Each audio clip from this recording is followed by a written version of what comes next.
Hello, lovely people. Welcome to Ezra Wellness, where you learn proven ways to healthy living. I'm very excited because it's Christmas season. I'm coming down. I think this might be my last video for the year 2022. And I'm so honored that I have with me one more time Dr. Xochitl Cortez Gonzalez. Dr. Xochitl, those of you who don't know her, she's a board certified pharmacist and she's been in pharmacy for over 13 years. She's a clinical pharmacist. She's been into research. She researched into cancer and immunology. And Dr. Xochitl is also passionate about functional medicine because this is where she focused on. And the big news is she have her own YouTube channel now. So you could go there and get all the health tips. Dr. Xochitl is here with me today. And Dr. Xochitl, thank you so much for coming again to Ezra Wellness. Thank you. Thank you, Salome. Well, it's a pleasure to be with you again. Thank you. This is so exciting. Today, viewers, we are talking about a very important topic, PCOS, or polycystic ovarian syndrome. And it's a big name. She's going to dig right into that for us to know what's going on. So let's stay tuned till the end.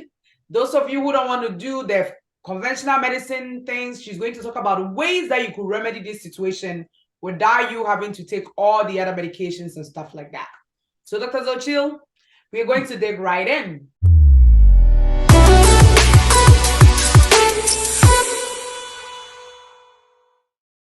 So the first question is, this name is big, PCOS. So I want you to break it down. What does it mean when we say PCOS, or what it is? Okay, so this is it's called polycystic, as you said, ovarian syndrome, and it's when your ovaries in a woman produces an excess or abnormal amounts of male sex hormones, and because you have more of this male sex hormones, your body looks and acts differently than, if you will. Now, this disease, or for sure is PCOS, this syndrome actually is present in, I think, up to 15 to 20% of childbearing age in women. So it's quite common for a syndrome. And what it seems is that we're not clear on how it's caused. But what we know is that if your mother has it or your sister has it, that it's likely that you will experience it, or you could experience it or see it in your lifetime. And we can talk a little more about this, but it's normally also associated when in preteen years of your life, you were obese, and or already developing diabetes or insulin resistance. So Dr. Xochitl, so it's more common in teens, and sometimes I wonder, so obesity is mostly the number one contributing factor in the younger population, and genetic predisposition. Well, those of you who are thinking, oh, maybe that's why I have it. We have a video here on this channel talking about genetics and diseases. It was done with Dr. Xochitl. Check it out to make sure you know that if your parents have it, you don't necessarily have to have it, depending on the choices that you make. So, Dr. Xochitl, what are some of the signs and symptoms of this condition that someone might know that they have PCOS? Yes, so you will have very irregular periods, sometimes less than 9 periods a year. So you'll be missing periods here and there. Sometimes will be light or very, very heavy. But in general, it could lead, this irregularity could lead to infertility. So that's one of the things. The other sign or symptom is acne. So you will see a big, not only in their faces, but also in their chest. Not only acne, also even in the back.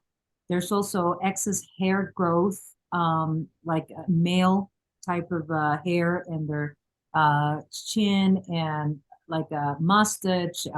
Sometimes in even the chest. There's also darkened skin in the armpits or under the breast, and also in the neck. They also tend to be overweight. Obesity is kind of like, it's a correlation, but that's one of the symptoms that you can see. And there's also a hair loss symptom that could happen, but it's almost similar to a male pattern type of baldness in the back of the head and thinning of the hair. Okay. Oh, PCOS seems to have a lot of signs and symptoms there. And Dr. Dochi, one thing I also wanted to ask is, most of the time I know PCOS people, they also have insulin resistance. Is that one also one of the signs of high blood sugar? Exactly. So they sometimes happens before, like there's already insulin resistance, and then PCOS happens, or the other way around, because PCOS, as you know, I mentioned, is directly correlated with obesity. Obesity itself can just, as a consequence, trigger diabetes in a way. And even if you go back to the video that we did together about epigenetics, if you're predisposed to diabetes genetically, and PCOS seems to be one of those as well, like this type of genetic predisposition, what is being observed even in nowadays is that if you change the way you live, your environment, your lifestyle, that we're going to get into, you probably can delay or maybe stop the progression or even the appearance of this disease, in this case PCOS, or including the diabetes that we mentioned in the other video. And it's something important to mention that we describe here in this video some signs and symptoms. If you think that you're experiencing several of this, we encourage you to go to a doctor and get a full diagnosis. They normally include an ultrasound and a pelvic ultrasound to see if you actually have those polycystic ovaries, and it's just cyst in your ovaries. It looks like a rosary for those Catholics, or like a lot of little beads. Exactly, beads in your ovaries, because they, the ovulation is not happening as it should. The egg does not mature. So because of the lack or imbalance of all the hormones.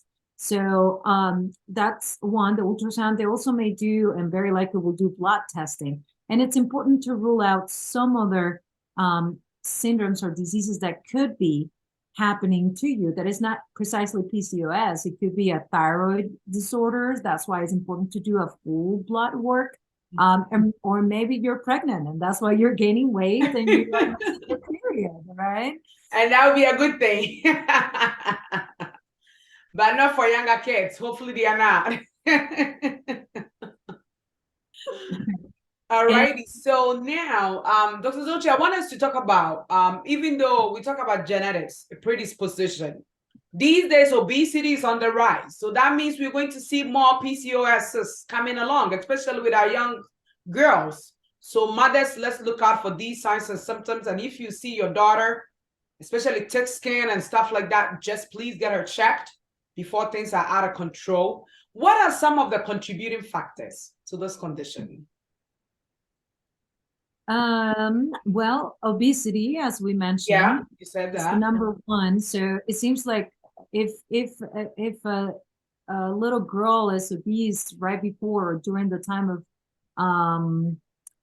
having their first menstruation, that could lead, or it's more likely to have a PCOS. It's not 100%, but it seems that there is a correlation with that. And also I understand that also those girls that go through their first menstruation earlier in life, and I understand that nowadays a lot of little girls are going through their menstruations earlier, even 8-year-olds, believe it or not. Exactly, earlier than ever in our human history. Yeah. And so it seems like that also is a contributing factor for developing PCOS. And unfortunately, as we said, obesity goes in hand with diabetes, and it goes in hand to hand with chronic metabolic syndrome, and then heart disease, and you name it. And of course, infertility for PCOS is one of the unfortunate Effect. consequences because your hormones are out of whack, as we say, and your the way that you carry on your body is not contributing to provide the environment to have a baby or for childbearing. So yeah. Okay. So Dr. Jill, now we want to talk about the treatment. Most of the time, Ezra Wellness, we focus more on nutrition, lifestyle changes. But I just want us to talk about the conventional treatment that they normally would do for PCOS, because somebody might be listening to us. So when they are going to see the doctor, they will know what to expect. And then what they could also do when it comes to the other side of the coin. Because I know some people are listening to us, they are not obese, but they have PCOS. Because, we say obesity, but sometimes it also comes in people who are skinny. So I wanted to talk about like the treatment and a little bit of that too. Mm-hmm. Yeah, absolutely. So it is interesting how the main, if you go to your doctor, gynecologist, you give your diagnosis, even if you read the information that is out there, they tell you that the main thing you can do is lifestyle changes just to reduce the symptoms, even in allopathic medicine. Your regular doctor would say that. If you want to preserve the chances of having a kid, in other words, there's no cure. There's no cure for PCOS. No treatment for cure of the syndrome. Okay. There's treatment to ameliorate or improve or decrease the symptoms in this case, like just to ameliorate the symptoms that you will have. So for instance, what you would see is that they will give hormonal treatment in the form sometimes like birth control pills or some other different hormones. But that will prevent you from getting pregnant altogether. They would just help you ameliorate some of those symptoms that we see with PCOS. The other thing that we see that they start prescribing is metformin, because most of these women are already pre-diabetic, or they already have, as we said, insulin resistance. And then also what we and even allopathic medicine continues to suggest is like if you want to continue to have the ability of having a kid, you would do something that is more like a lifestyle change oriented, which is interesting because normally we see that allopathic medicine just focuses on drugs. And in this case, obviously, they haven't found like even the drugs. Yeah, it can help a population of the women, the ones that don't want to have a kid at that time, to ameliorate the symptoms, but it doesn't cover those women that want to preserve their ability or probability to have kids, but reduce their symptoms. Wow. So, hey, viewers, if you're listening to us here, we're talking about PCOS. And obviously, from what Dr. Xochitl is saying now, PCOS do not have a curable treatment.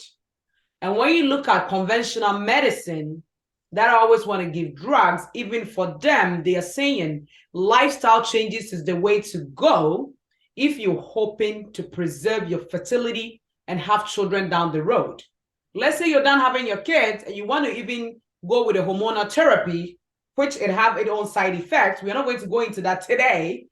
You also want to research. Probably you'd be better off going in lifestyle changes, because if lifestyle changes could do the magic, why do you have to go for medication? So Dr. Xochitl, on that note, I want us to look at the nutritional component.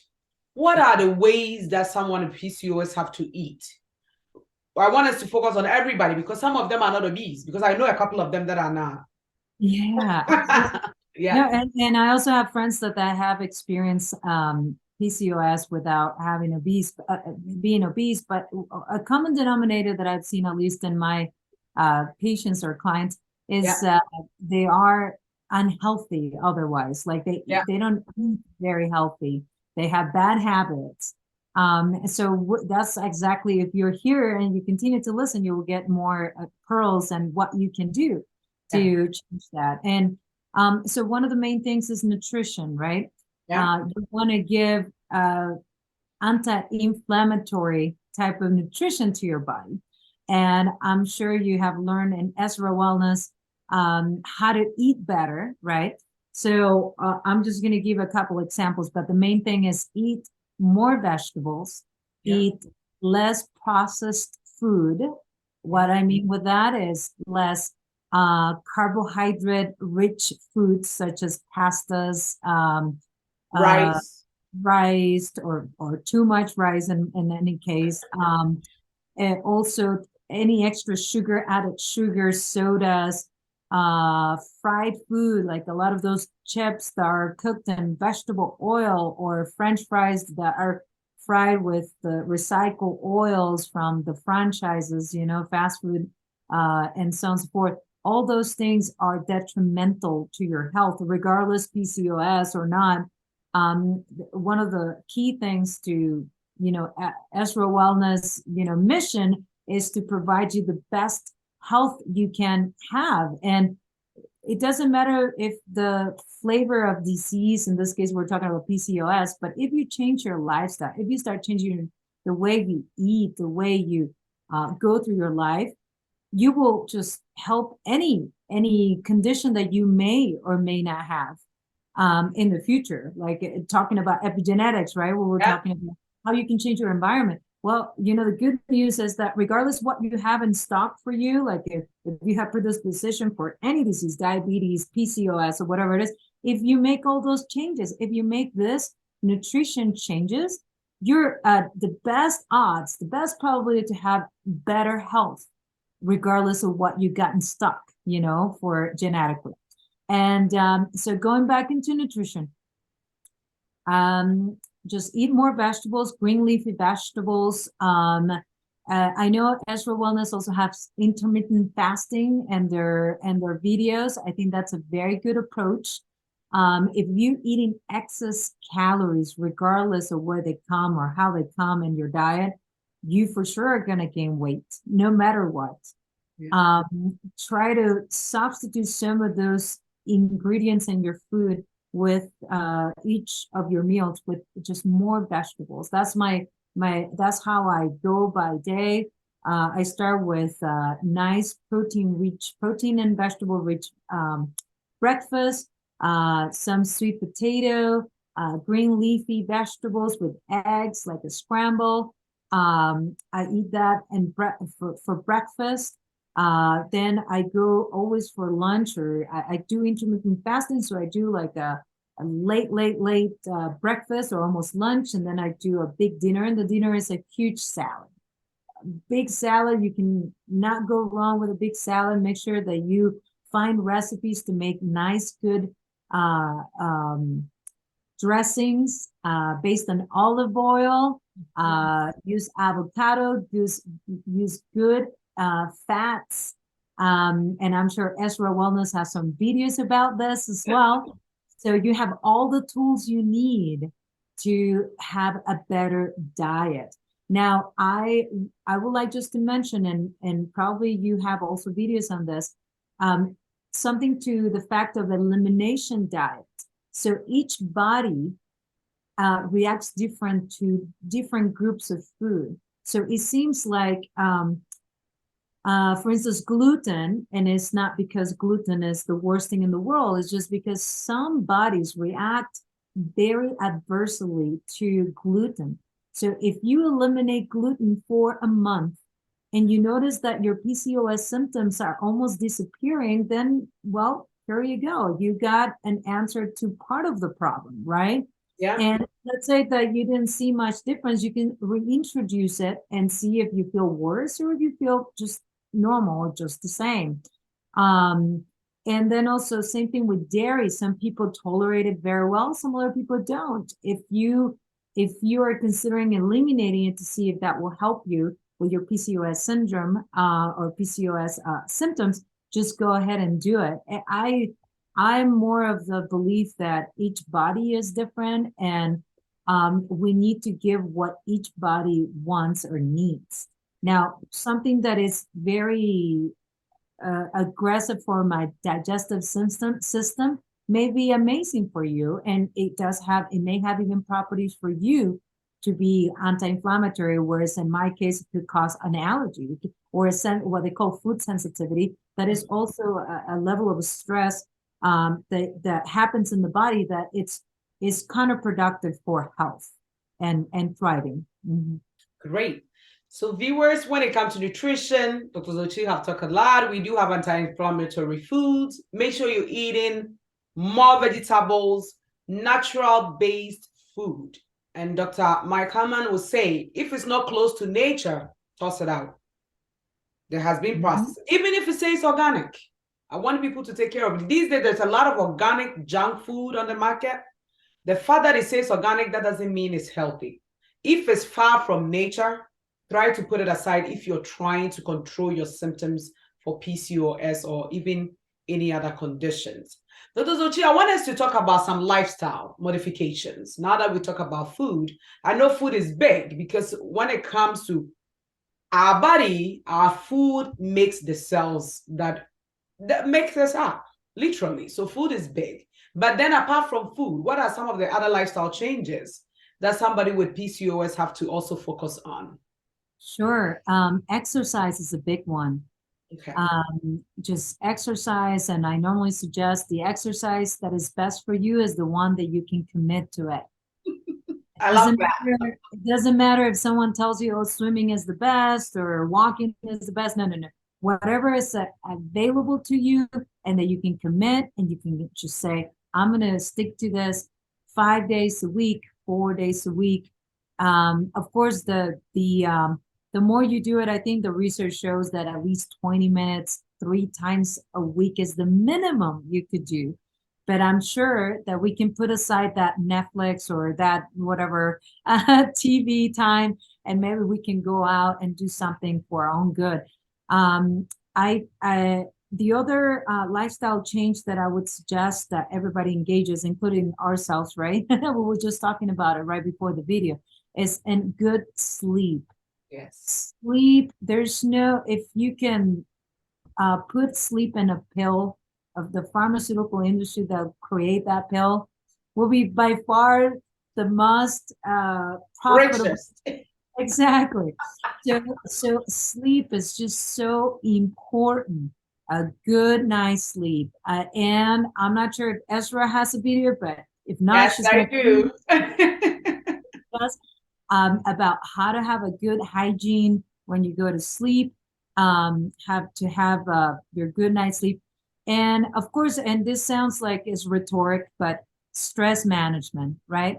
If we're overstressed and running like a chicken without a head at all times is not really helping your body to thrive and get healthy. So I suggest whatever it is your practice or whatever it is that you feel called to do, either based on your spiritual practices, your religion, prayer, it could be meditation, mindful meditation. We're just talking about that offline.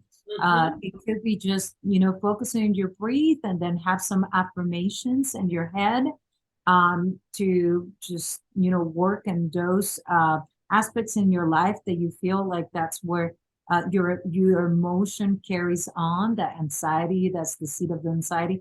Just working yourself. A lot of the times you may need the help of a therapist. I'm a big supporter of psychology practices. We all have some traumas in our lives. No one, life is hard. It's not easy. And our parents did the best they could. And but we do have our, baggages, all have our little skeletons, as they said, in the closet. So it's always good to talk out loud about this. Journaling, right? Where we're talking about journaling, what's in your mind that is really struggling, see the pattern, see how you can help yourself out. And with that, I mean, just be compassionate. And I'm practicing that with myself because I'm a achiever and sometimes I'm not kind to myself. Yeah. I demand too much. I'm not compassionate to me. Like I talk to me like I don't even think I talk to my friends. I'm very self-critical, and we need to be compassionate, right? We are.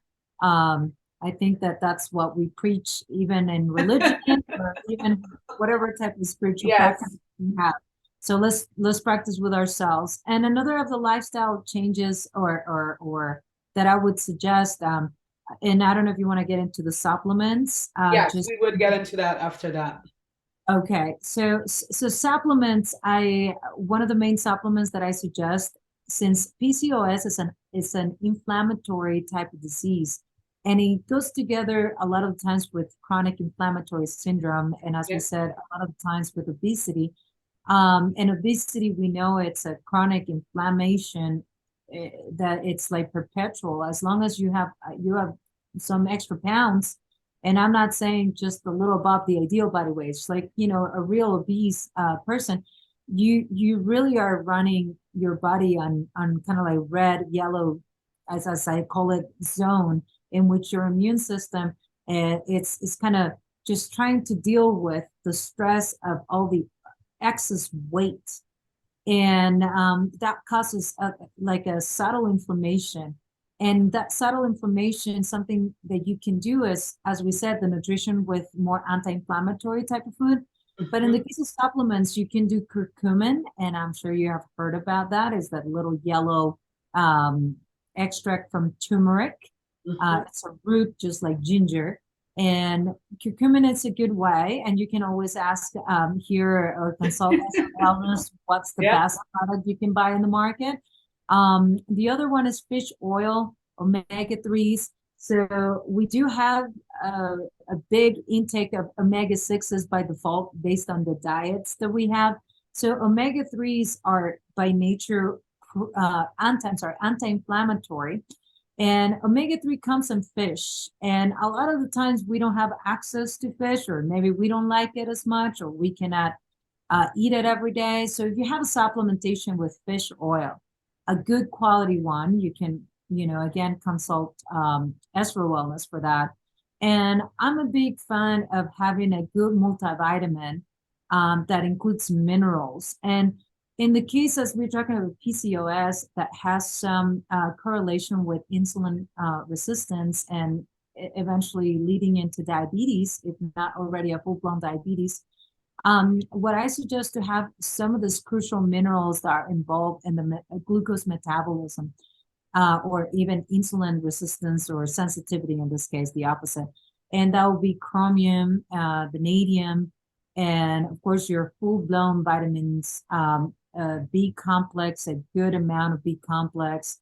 And if we go again into diabetes, then another suggestion would be inositol.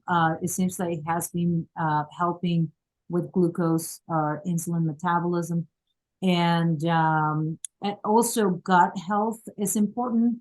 When I mean with gut health is not just throwing in probiotics, it's also trying to incorporate into your diet slowly, because it can cause bloating if you just go all at once, very heavy, is fermented foods.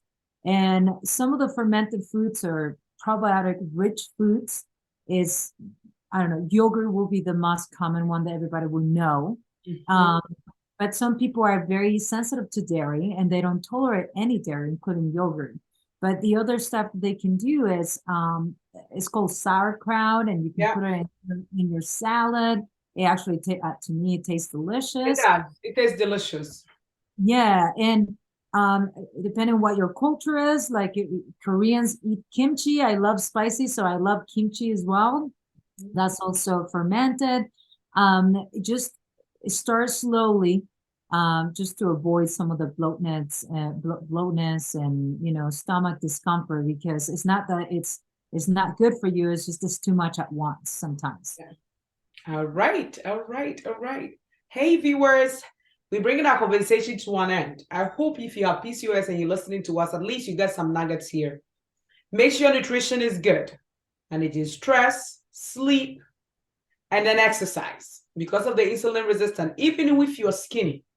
Because I have a video on this channel that says healthy weight does not necessarily mean that you will have a healthy body. Depending on what you're putting in, you could be skinny, but you still be metabolically unhealthy. So definitely take these steps to help to remedy your situation. And I will tell you, these steps help because my little sister had PCOS diagnosed, but when she started eating the Ezra Wellness way, she got pregnant simultaneously.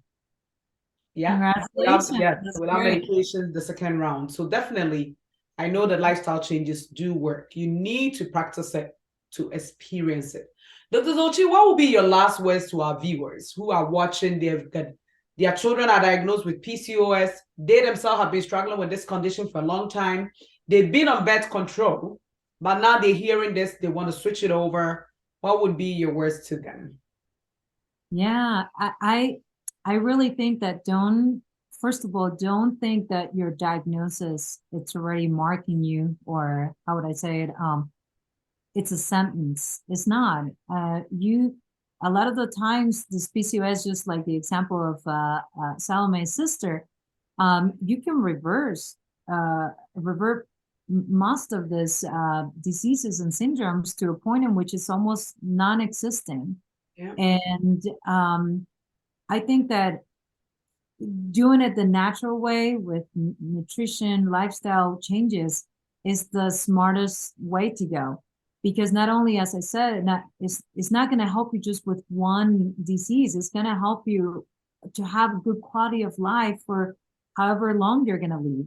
And I think we shouldn't be striving to longevity, just how many years you're going to be alive, but how many good quality of years you're going to live, because no one wants to be 100 but not being able to walk for like the last 20 years of your life, or not being able to, or being in pain and aches for the last 20 years of your life.